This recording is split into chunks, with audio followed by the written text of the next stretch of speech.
প্রিয় ভিউয়ার্স, আবারও চলে আসলাম তোমাদের মাঝে গুরুত্বপূর্ণ একটি ভিডিও নিয়ে। আজকে মূলত আমরা আলোচনা করব ডব্লিউবিএসএসসি গ্রুপ সি সিলেবাস 2025 অর্থাৎ school service commission group C clerk পরীক্ষার সম্পূর্ণ সিলেবাস ও পরীক্ষার প্যাটার্ন কিন্তু নিয়ে আজকে এই ভিডিওর মাধ্যমে আলোচনা করব। তো এই ভিডিওটি স্কিপ না করে সম্পূর্ণটি দেখার জন্য অনুরোধ রইল। চলুন বিস্তারিত তথ্য এক নজরে জেনে নেওয়া যাক। প্রিয় ভিউয়ার্স, তোমরা এখানে দেখতেই পাচ্ছ উল্লেখ করা আছে, আমরা সরাসরি দেখে নেব WBSSC group C syllabus exam pattern অর্থাৎ Paschimbanga school service commission group C পরীক্ষার সিলেবাস ও প্রশ্ন কাঠামো। তার পাশাপাশি কিন্তু এখানে বলা হয়েছে যে কোনো প্রতিযোগিতামূলক পরীক্ষায় সফল হওয়ার জন্য অবশ্যই পরীক্ষার সিলেবাস, প্রশ্ন কাঠামো এবং সম্পর্কে স্বচ্ছ ধারণা থাকা প্রয়োজন। নিচে ডব্লিউবিএসএসসি গ্রুপ সি পরীক্ষার সংক্ষিপ্ত বিবরণ দেওয়া হলো। তাই এখানে কিন্তু আজকের এই ভিডিওর মাধ্যমে অনেক অজানা তথ্য তোমরা জানতে পারবে, যেটা আগামী দিনে পরীক্ষায় সফল হওয়ার জন্য অনেকটা এগিয়ে যেতে পারবে। তো এখানে সরাসরি আমরা দুটি পার্টে বিভক্ত করেছি, তোমরা এখানে দেখতে পাচ্ছ উল্লেখ করা আছে বিষয় এবং বিস্তারিত।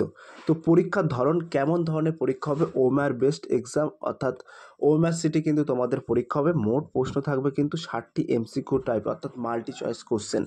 তো 60খানা কিন্তু প্রশ্ন থাকবে তোমাদের, এবং মোট নম্বর, কত নম্বরে প্রশ্ন হবে সেটাও কিন্তু আমরা এখানে উল্লেখ করেছি। সরাসরি তোমরা দেখতে পাচ্ছ উল্লেখ করা আছে মোট নম্বর কিন্তু 60।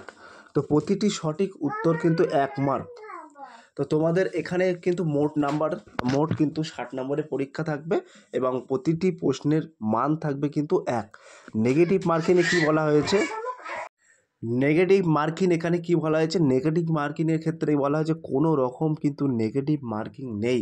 তো এই যে ডব্লিউবিএসএসসি গ্রুপ সি পরীক্ষায় কিন্তু কোনো রকম তোমাদের নেগেটিভ মার্কিং নেই। সেক্ষেত্রে বলে রাখি এখানে কিন্তু কাট অফ একটু হাই যাবে। তো পরীক্ষার সময় থাকছে নির্ধারিত 60 মিনিট অর্থাৎ 1 ঘন্টা কিন্তু তোমাদের পরীক্ষার সময় থাকছে। এবং পরীক্ষার যে ভাষা, কোন ভাষায় পরীক্ষা দিতে পারবে, বাংলা এবং ইংরাজি ভাষায়, এবং অন্য নেপালি ভাষাও কিন্তু পরীক্ষা দিতে পারবে। যেহেতু আমরা পিওর বাংলা থেকে বিলং করছি, বাঙালি, সেক্ষেত্রে আমরা বাংলায় এক্সাম দেবো। তো এইখানে তোমরা দেখতে পাচ্ছ আরও একটি বিষয় আমরা তুলে ধরেছি। বলা হয়েছে WBSSC clerk question pattern syllabus অর্থাৎ বিষয়ভিত্তিক প্রশ্ন প্যাটার্ন সিলেবাস নিয়ে আমরা এখানে তথ্যটা তুলে ধরবো। তো কোন কোন সাবজেক্ট থেকে অর্থাৎ কোন কোন বিষয় থেকে তোমাদের প্রশ্ন আসবে সেটা কিন্তু আমরা এখানে তুলে ধরবো। তো বলা হয়েছে Paschimbanga school service commission clerk নিয়োগের লিখিত পরীক্ষায় মোট 60 নম্বরের নেওয়া হয়ে থাকে। তো এই পরীক্ষাটি মূলত 4টি বিষয়ের উপর নেওয়া হয়।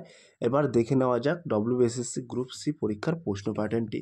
তো তোমরা এখানে দেখতে পাচ্ছ বিষয়, পূর্ণাঙ্গ, বিস্তারিত, এগুলো কিন্তু ইংলিশে দেওয়া আছে। আমরা যেহেতু বাংলায় পরীক্ষা দেবো সেক্ষেত্রে আমরা বাংলাটা দেখে নেব। ক্লিয়ার? তো বাংলায় আমরা দেখে নেব। এখানে তোমরা সরাসরি দেখতে পাচ্ছ বাংলায় বলা হয়েছে জেনারেল নলেজ অর্থাৎ সাধারণ জ্ঞান। এই সাধারণ জ্ঞান থেকে কিন্তু 15 নম্বরের 15টি প্রশ্ন থাকবে। কোন কোন জায়গা থেকে প্রশ্ন থাকবে সেটা কিন্তু আমরা সরাসরি দেখে নেব। তো এখানে তোমরা সরাসরি দেখতে পাচ্ছ উল্লেখ করা আছে, বলা আছে এই অংশে আমরা দেশ, সমাজ, পরিবেশ, ইতিহাস, অর্থনীতি, সাধারণ বিজ্ঞান সম্বন্ধে সামগ্রিক জ্ঞান যাচাই করা হবে, যা পড়তে হবে।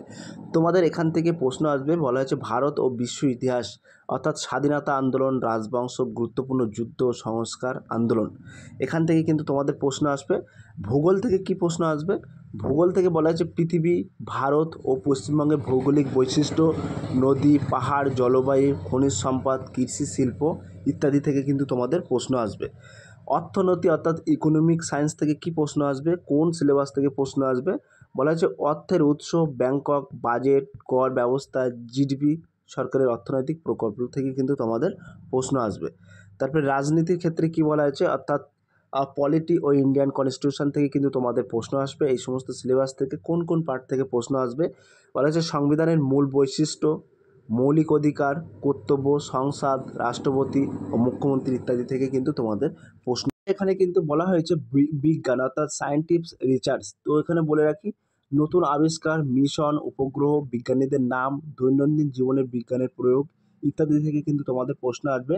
তারপরে বলা হয়েছে সাহিত্য সংস্কৃতি, বলা হয়েছে ভারত ও পশ্চিমবঙ্গের সাহিত্য, কবি, লেখক, উৎস, নাচ, গান এবং শিল্পকলা থেকে কিন্তু তোমাদের প্রশ্ন আসবে এই সমস্ত সিলেবাস থেকে। এরপরে আমরা সরাসরি দেখে নেব কারেন্ট অ্যাফেয়ার্স। তো কারেন্ট অ্যাফেয়ার্স থেকে কিন্তু তোমাদের 15 নম্বরের প্রশ্ন আসবে। তো তোমাদেরকে বলে রাখি এই অংশে সাম্প্রতিক দেশ বিদেশের খবর ঘটনাগুলি থাকবে। প্রতিদিন খবরের কাগজ, নিউজ অ্যাপ বা YouTube current affairs 2024-25 in Bengali দেখে নাও, যা পড়তে হবে। তোমাদেরকে কারেন্ট অ্যাফেয়ার্স থেকে কোথা থেকে প্রশ্ন আসবে সেটাও কিন্তু আমরা এখানে উল্লেখ করছি, সরাসরি তোমরা দেখতে পাচ্ছ।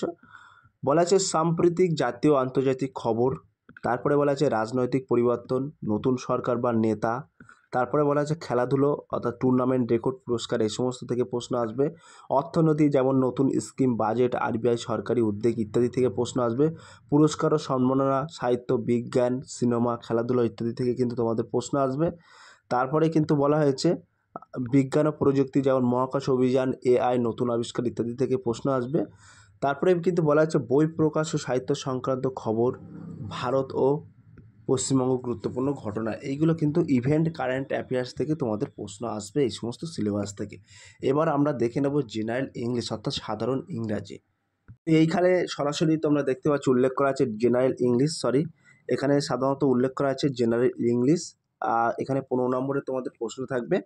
বলা হয়েছে এখানে ইংরাজি ভাষায় মৌলিক জ্ঞান যাচাই করা হবে, ভুল ধরার ক্ষমতা, ব্যাকরণ, শব্দভাণ্ডার, বাক্য গঠন ইত্যাদি যা পড়তে হবে।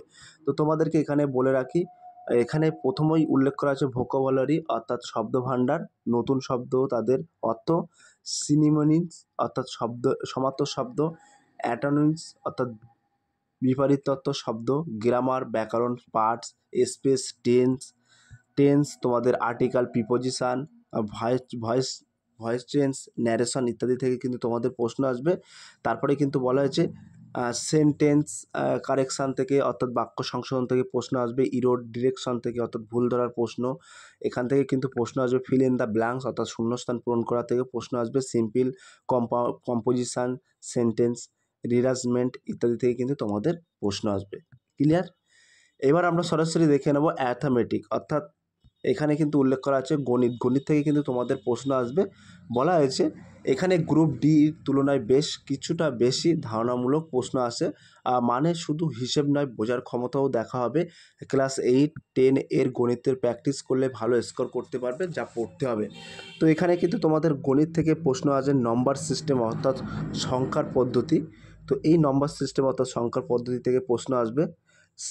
এখানে সিম্পল ইনফিকিশানস অর্থাৎ সহজীকরণ এবং পুনরাবৃত্তির দশমিক থেকে প্রশ্ন আসবে, ভিজিবিলিটি ভাগযোগ্যতা থেকে প্রশ্ন আসবে, ফাংশন অর্থাৎ ভগ্নাংশ থেকে, লসাগু গসাগু থেকে প্রশ্ন আসবে, পার্টনারশিপ অর্থাৎ অংশীদার থেকে তোমাদের প্রশ্ন আসবে, অ্যাভারেজ থেকে প্রশ্ন আসবে, রেশিও প্রপোর্শন অনুপাত ও সমানুপাত থেকে প্রশ্ন আসবে, পার্সেন্টেজ থেকে প্রশ্ন আসবে, প্রফিট লস অর্থাৎ লাভ ক্ষতি থেকে তোমাদের প্রশ্ন আসবে, ডিসকাউন্ট অর্থাৎ ছাড় থেকে কিন্তু তোমাদের প্রশ্ন আসবে।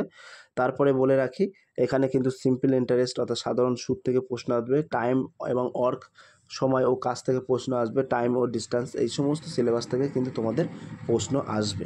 ক্লিয়ার? এবার তোমাদেরকে বলে রাখি এখানে কিন্তু Paschimbanga school service commission clerk নির্বাচন প্রক্রিয়াটাও কিন্তু আমরা এখানে সরাসরি উল্লেখ করেছি। বলা হচ্ছে পশ্চিমবঙ্গ স্কুল সার্ভিস কমিশনের ক্লার্ক পদে নিয়োগ হবে, লিখিত পরীক্ষা, প্রার্থীদের শিক্ষাগত যোগ্যতার মূল্যায়ন, পরবর্তী অভিজ্ঞতা ইন্টারভিউয়ের মাধ্যমে, যার মাধ্যমে টাইপিং ও কম্পিউটার দক্ষতা পরীক্ষা অন্তর্ভুক্ত রয়েছে। নিচে WBSSC পদে নির্বাচন ধাপগুলি দেওয়া হলো। তো একটি ধাপ আমরা দেখে নেব। প্রথম ধাপটি আমরা সরাসরি এখানে দেখে নেব। প্রথম ধাপ কিন্তু তোমাদের বলা হলো ওএমআর বা উত্তরপত্র মূল্যায়নের পর কেন্দ্রীয় কমিশন আঞ্চলিক ভিত্তিতে শ্রেণীভিত্তিকভাবে প্রার্থীদের একটি প্রাথমিক মেধা তালিকা প্রকাশ করবে। এরপর নির্বাচন প্রার্থীদের ইন্টারভিউর জন্য ডাকা হবে, সেখানে কম্পিউটার টাইপিং ও দক্ষতা পরীক্ষা নেওয়া হবে। এটি কিন্তু তোমাদের প্রথম ধাপ। দ্বিতীয় ধাপে কি বলা হয়েছে? তো দ্বিতীয় ধাপে কিন্তু তোমাদেরকে বলা হয়েছে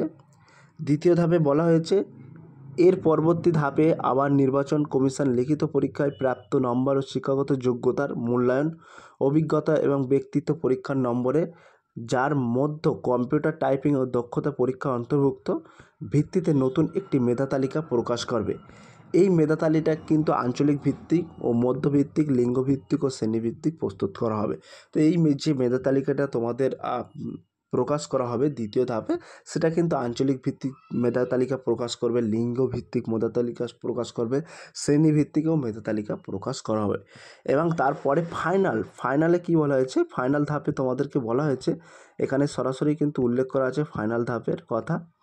তো তো ফাইনাল ধাপে তোমাদেরকে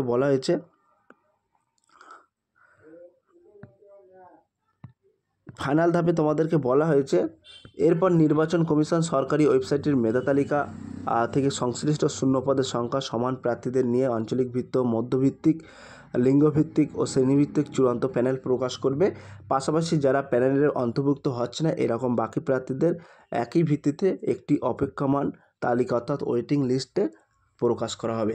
তো তোমাদেরকে বলে রাখি, ফাইনাল লিস্টে যাদের নাম থাকবে না অর্থাৎ চূড়ান্ত প্যানেল প্রকাশ করবে, এই প্যানেলে যদি তোমাদের নাম না থাকে তাহলে কিন্তু তোমাদের একটি ওয়েটিং লিস্ট রাখা হবে। ক্লিয়ার? তার পাশাপাশি এখানে তোমাদেরকে বলে রাখি, তথ্য এবং লিঙ্ক আমরা এখানে দিয়ে রেখেছি সরাসরি।